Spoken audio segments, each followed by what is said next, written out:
There's a lot of teachings in the spiritual world, even now in the where science meets spiritual world, about the role of our mind on the body. Those of you with us last week at our International Yoga Festival heard Dr. Bruce Lipton speak so beautifully about the role of our thoughts, the role of our mind, the role of our beliefs, the role of our emotions on our physical health. So we all know, we know that's true on some level, but the question was, is it really just that? Meaning, if I'm sick, whether I'm sick with something that is lifelong, or I'm sick with a cold or a flu, or I'm injured, is really the best solution to all of this, the only solution to this, my internal psychological processes? If I, forgave more, loved more, let go more, really would I not have the cold or the flu or the injury or the ailment?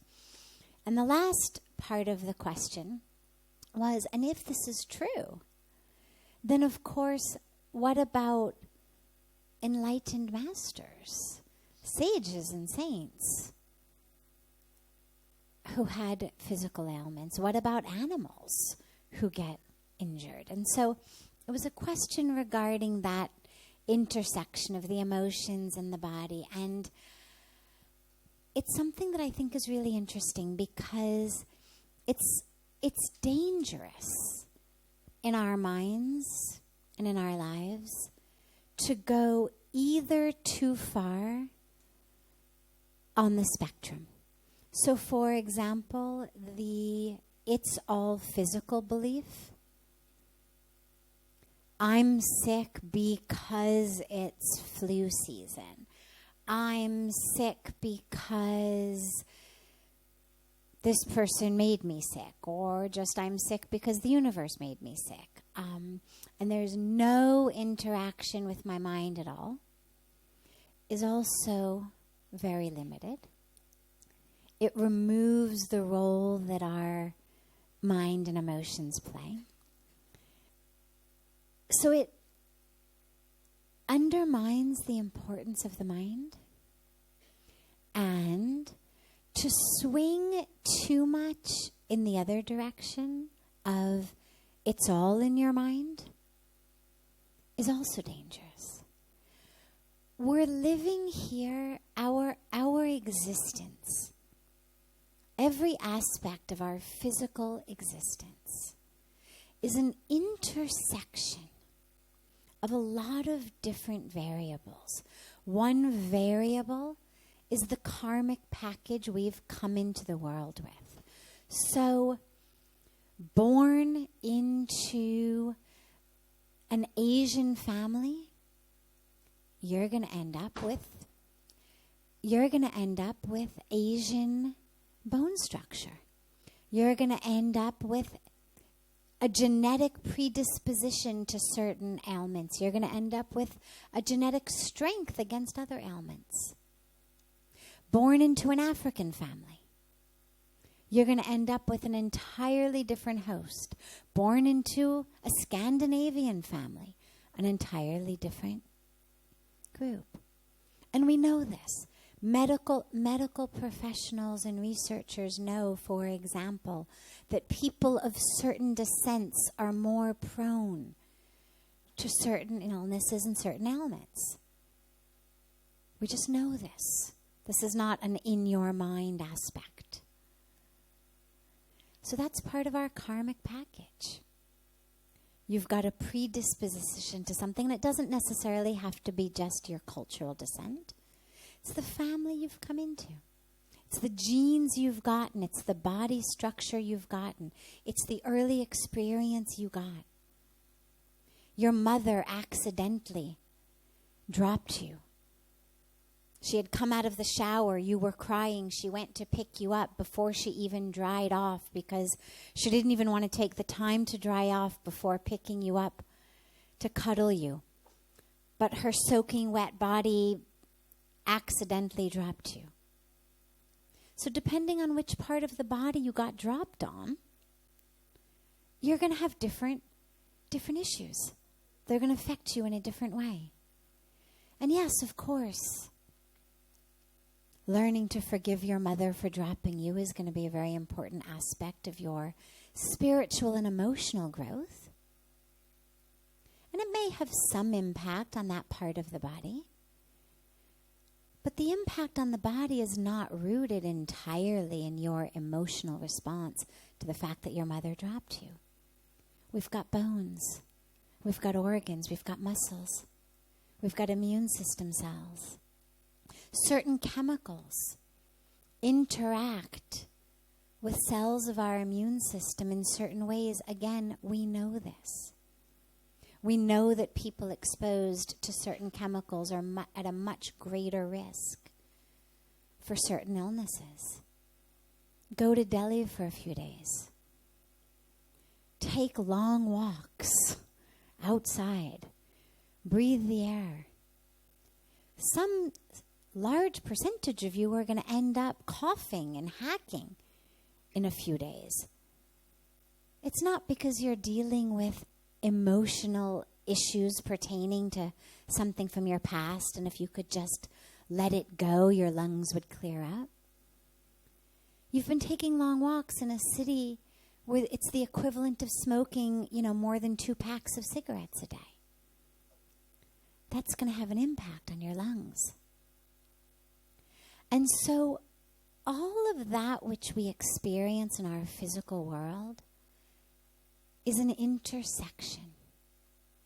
My favorite example that I share about this is if I decide that what I'm meant to be on the earth is a basketball player, and I decide that's my highest purpose, is I must start for the LA Lakers. I must be the star of the LA Lakers. Well, I could be as pure in my intention, as clear, as grounded, as rooted in my desire. I could really do the very best. I could learn to dribble. I could learn to throw. But at, 47 years old and female and barely 5'3", it's really unlikely that the LA Lakers are going to decide that I'm the one they want to start for them. Not because there's something wrong with me emotionally, not that I haven't fully processed some emotional aspect of my history.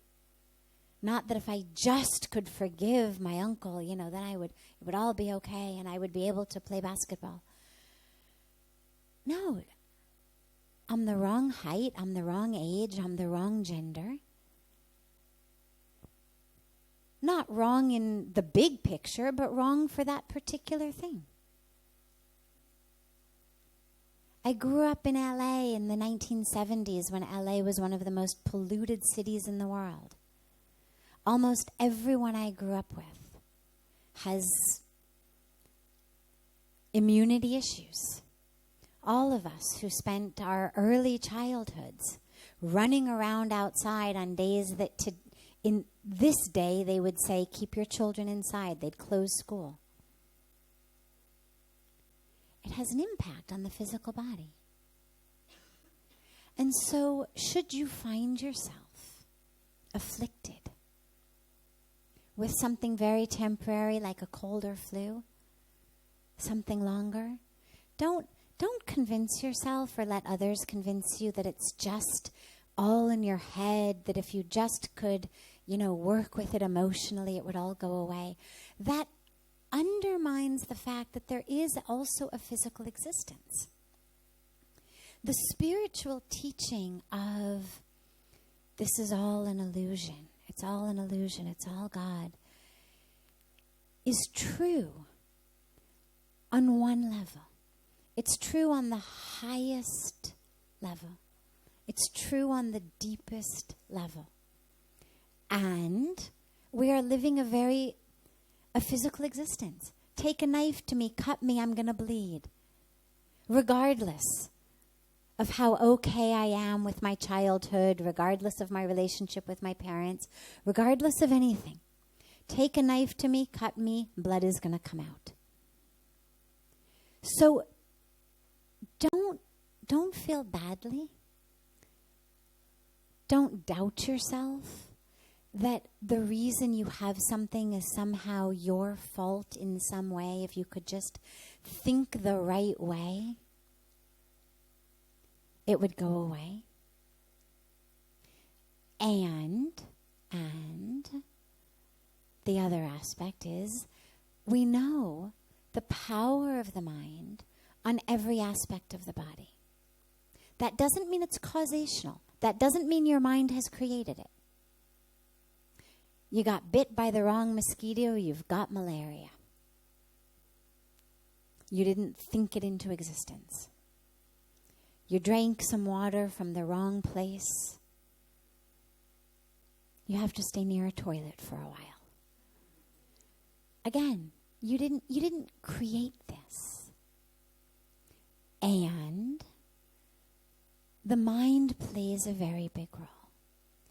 And what that means is that how you interact with your illnesses and with your ailments plays a very important role on the impact they have on your life. There's two aspects. There's pain and there's suffering.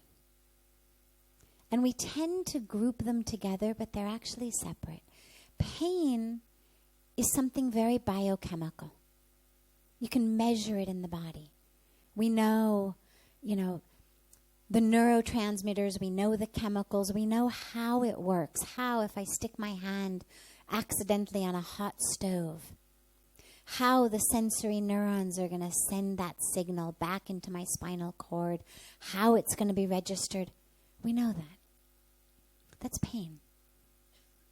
Cut me with a knife, it's going to bleed. My body is going to send the right cells to that to heal it. I'm going to have a pain response that makes my hand go there, makes my hand know I've been cut so I can stop the bleeding. That's going to make me limp a little, take the weight off it. But suffering is the emotional response to the pain or the illness. The suffering is the, oh my God, why me? It's not fair. There's something wrong with me. There's something wrong with the universe. There's something wrong with karma. There's something wrong with everyone else. Whatever it may be, the suffering is my drama. I've got a cold. I've got a flu. I've gotten a broken leg. I've got an ailment. That's the molecules of my body. Now my mind kicks in and I have an emotional response to that. I'm always the one who gets sick. I've got a really bad immune system. I'm so weak. I'm this very, very fragile being. No, I can't do this. I'm not strong enough. No, I can't do that. I'm not strong enough. No, I this. And what happens is that ends up interacting also with the molecules of our body, with the cells of our body. And we end up creating that self-fulfilling prophecy. Not that we've brought on the illness, but that because our mind has gotten weak, and this isn't true in every case, but this is something that happens to a lot of us, the mind gets weak. When the mind gets weak, the body actually gets weak. And so I may find myself more susceptible to things.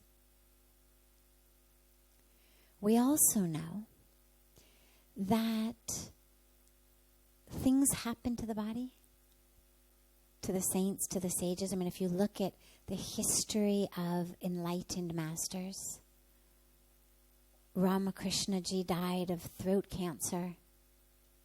Swami Vivekanandaji died before his 40th birthday. Clearly, these were sages with clear histories. They were sages not with lingering emotional and psychological issues that were afflicting them. You know, I mean, we could say, well, you know, Ramakrishnaji, what is it you're not speaking that you've gotten this? You know, we could do the whole psychodrama on him, but no. I mean, you could do it if it weren't him, but because it's him, it's not going to fly. He was one of the greatest enlightened mystics ever to live. There was nothing he wasn't speaking that created cancer in his throat. There was nothing he was holding on to in that way. It was karma of the body.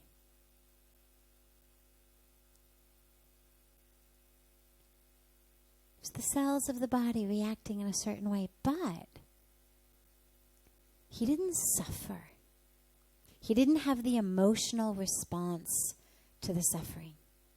In fact, when his disciples would talk to him and ask him about, you know, the pain, he'd say, I don't have any pain. I have your throat. I have your throat. I mean, he was living in the throats of his disciples that were not afflicted. So there wasn't the emotional aspect to it. Our highest goal on earth is not how many days can you string together in a row without a cold or a flu. Our highest goal is not how many years can you live. How can you make sure that you never break a bone? I mean, obviously being healthy is nice. We all would rather be healthy than not healthy. But on a deep spiritual level, that's no marker for something. It's not that people who are afflicted with things are somehow any lower than people who are not. In many cases, they're higher. In many cases, they're actually taking negativity out of other people, out of other places. They're holding other people's pain in a lot of cases.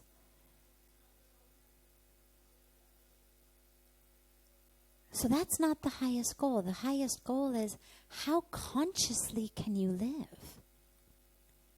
So as Puja Swamiji says, it's not the days in your life, it's the life in your days. And that's the goal. And so if you have a physical ailment, short-term, long-term, and you can use it to recognize, I'm not my body is sick, but I'm not sick. The throat is cancerous, the self is not cancerous. The self has so many throats to use. If you can use it to have that type of experience, then it actually becomes a gift. Because those not afflicted, we tend to forget that we're not the body.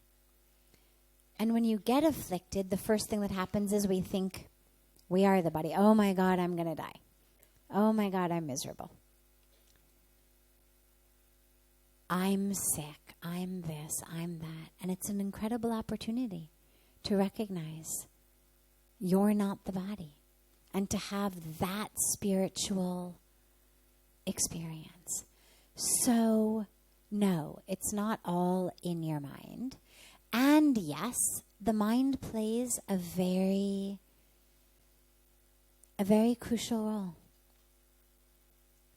So should you be afflicted, the question becomes not, how did my mind create this? But rather, how can I use my mind? How can I use my thoughts? How can I use my emotions? In this case, to have the highest spiritual experience I can. Along the way, if it heals my body, fantastic. But you know, the miraculous healing stories that we hear of, the miracles that we hear of, whether it's Bruce Lipton sharing them or other people who share them, there's one crucial element to them. Those miraculous healings that take place are always part of a spiritual experience. It wasn't that they thought themselves well. It was that in the midst of horrendous illness, they were given a spiritual experience, and that spiritual experience cured the body. Not that the lack of it had created it, but the spiritual experience was the main thing. And what they write about, what they teach about is always the spiritual experience. The fact that the body got healed was a great bonus. The spiritual experience was what was main.